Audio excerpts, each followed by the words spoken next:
Hello and welcome to a brand new episode of Tours and Tactics. As you can see by that lovely title card, today's episode is about Stonemist Castle, the giant centerpiece of the Eternal Battlegrounds. And before I started the video itself, I wanted to make a note that I am not infallible, as much as that may come as a surprise to people. And last episode, episode 7, I made the observation about walls not being destructible, and whether or not it was a bug or not.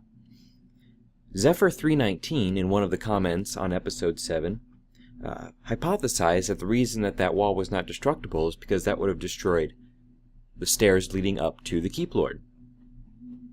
I hadn't thought of that, which places the idea that these keeps with non-destructible walls like that, that's the reason for it. So now we have to work on factoring that into our analyses. And as the episodes continue, and we get more keeps, and eventually the game launches or hits a longer-term beta period, we'll be able to revisit these locations, maybe while they're under siege, which would be much more effective than just walking around the walls. We'll be able to see some of these ideas in practice, and make much better guesses about how to defend them.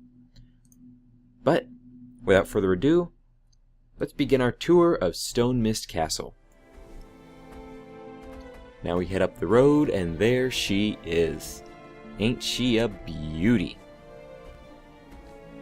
This is one of the main gates. Actually, I think this is considered the main gate into the castle itself. This whole area is very large, and from what I am able to see, the majority of the walls are destructible, which means you could pretty much come at this keep from any direction you wanted. And we're going to do a little bit of analysis on those directions whenever we get to the summary of the whole keep. As you can see, it's currently under siege, and we're going to see some bad dudes attacking it, which gives us a chance to also look at the way the defenses are. This keep has a lot of defenses in place. And a little bit later we're going to see some of the mortars in action. Those are actually pretty well implemented.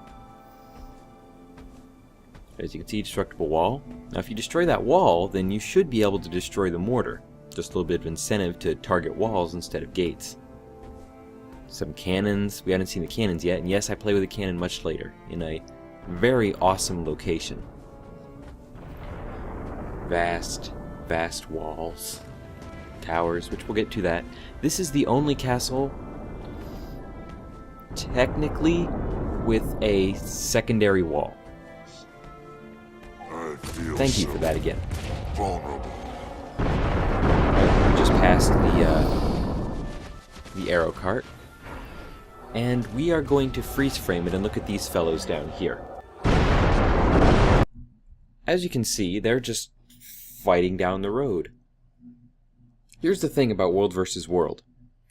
You don't get points for killing people. Now, it's not like PvP, where you get points for either holding locations or killing people. In World vs. World, you don't really get points for killing people. So making that your focus and staying outside of a keep to just attack each other is pretty much pointless. It may get you some experience, but you'll get a lot more experience doing the group events, i.e. taking out locations and supply camps, than you would just standing in the middle of somewhere. It's the Warsong Gulch mentality. You've got people constantly fighting in the middle, no one's capturing the flag, and you end up with 20-minute fights. For no reason, except for people to buff their kill counts. The other thing about World vs. World is you don't really have kill counts. You don't have bragging rights for that. I'm going to resume the video now. As we move past the mortar fire. Some particularly well-aimed mortar fire, too. As the Reds continue their pointless conflict. Someone's working on building the cannon over there. As you can see, it's just not accomplishing anything. I mean, you saw in the other video how long it takes to power down a gate using just your fists and a couple of pistols. So Oh, and I encountered this lovely little bug glitch here, which I think is because of the destructible walls. Finally overcame that, or almost overcame it. There we go. Dude firing the mortar there. As we continue down the walls, and we're going to fast forward this a bit, so you don't have to suffer through continual wall walking. Now those giant tree dudes, I'm not sure exactly what they do. So, yeah. More conflicts. And freeze. You can see from this shot here another small group of attackers. And they're all actually look like they're down. So, another completely pointless maneuver. The thing about Stonemist Castle, as you can see from the scale of the location, it would take a rather concentrated force using siege weapons to take down. So trying to attack it with 4 guys is not the best strategy. And so we resume it. Yes, the mortar. As you can see from the mortar, it doesn't have a targeting reticule like the other defenses do. You only can move it up, down, and to the sides.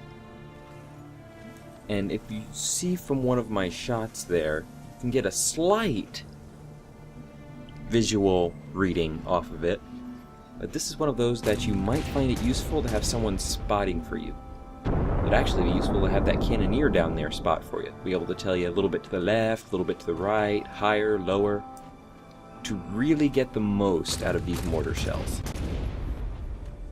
Because otherwise you're just firing blindly and not killing anybody. And if you're trying to keep people away from your walls, then not killing them is kind of a big deal. It could also be effective against siege weapons. If someone finally gets wise and starts setting up siege weapons outside the walls to bring them down rather than just running around like headless chickens, then aiming the mortars might be important. But there's dead people down there. And we got more boiling oil there, which is always nice.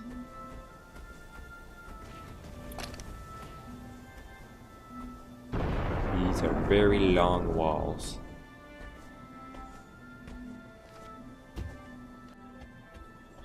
And we continue with the speed ups, heading along the wall so you can get the full scope of the locations. And to remember this area, so I'm going to have a little bit something to say on it when we do the summary over the map. Because this is where, if you'll recall, the Molavec Works are, and Wild Creek Run is. And I was thinking of a strategy for that area in the previous video, but I couldn't talk about it because we hadn't explored Stonemist Keep yet. And here we go. We are going to approach the secondary walls. From what I can tell, these walls aren't destructible because they've got dirt right there. So you're going to have whole crowds of people banging up against the gates.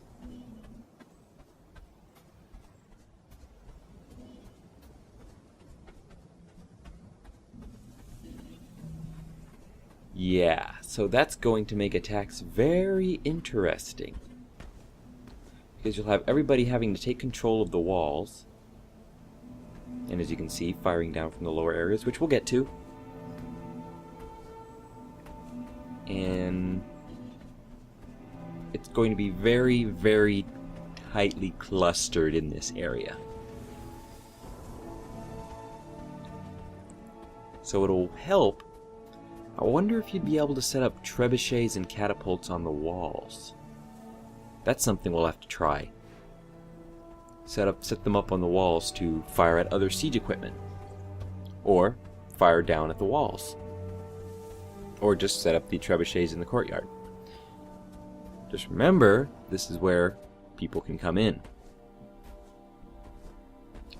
And as we continue, we head from the secondary walls to directly inside the castle itself.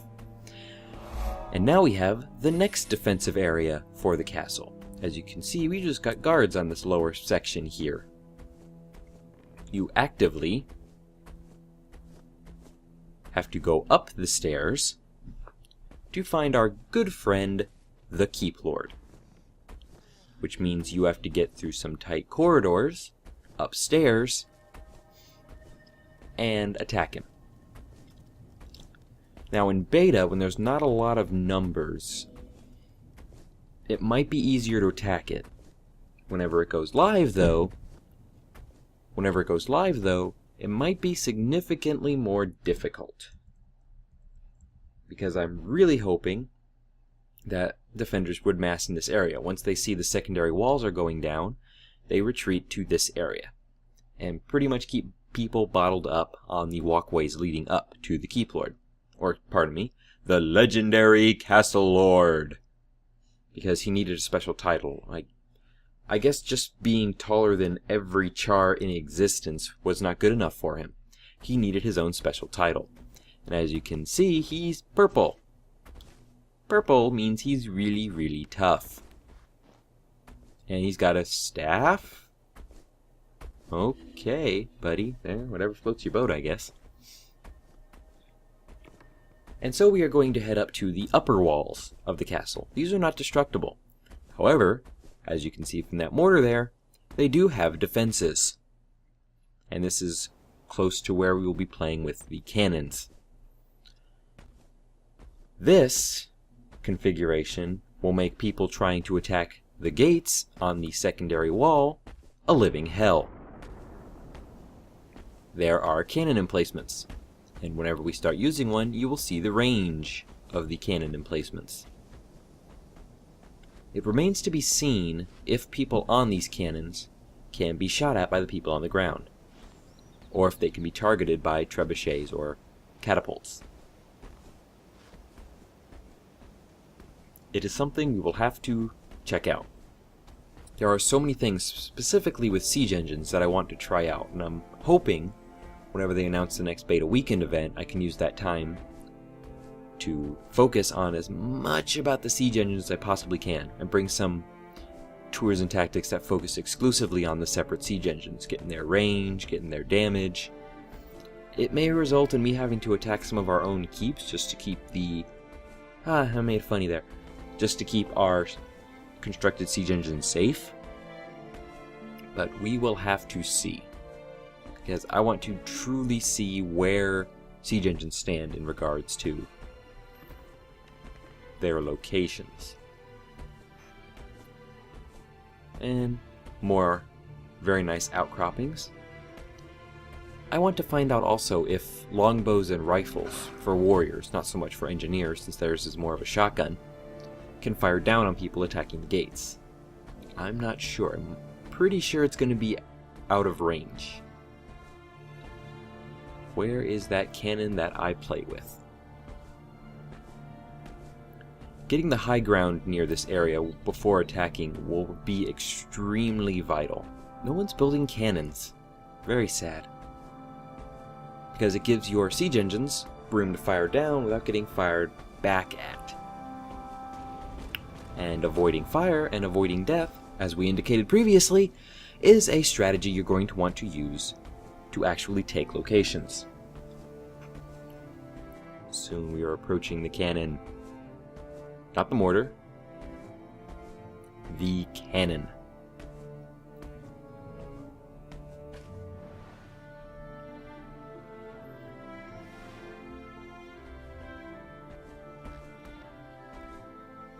And here we go, that cannon. We're going to see some explosive fire now.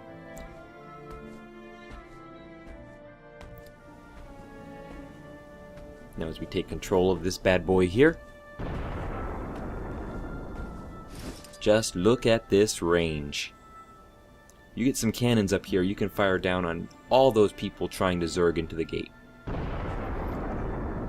And we've got a, looks like a shrapnel, a single shot, and an AoE freeze from the cannons. Now I wish I had checked to see if it can turn and fire on people attacking these secondary walls. That's something we'll have to try later. So, let's look at the overall map for Stonemist Castle. As you can see, it's got 3 main wall avenues of attack and 3 gates, at least for the outer wall.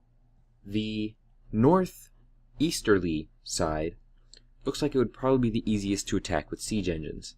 You've got that wide open plateau area to set the trebuchets far back so that they're not in as much danger of being targeted by wall emplacements. However, it's also the easiest to be attacked. What I am intrigued by is the side of the walls near Wild Creek Run. That outcropping there is above that little valley. But I want to see if you can place trebuchets there, or catapults of course, and fire up onto the wall. Then you can have your invaders just kind of sit along the wall while you take it out and then move in. The thing is though, as you can see, it's covered by that one cannon emplacement that we are just leaving now.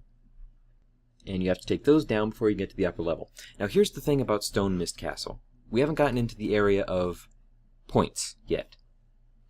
Resource camps are worth 5 points each.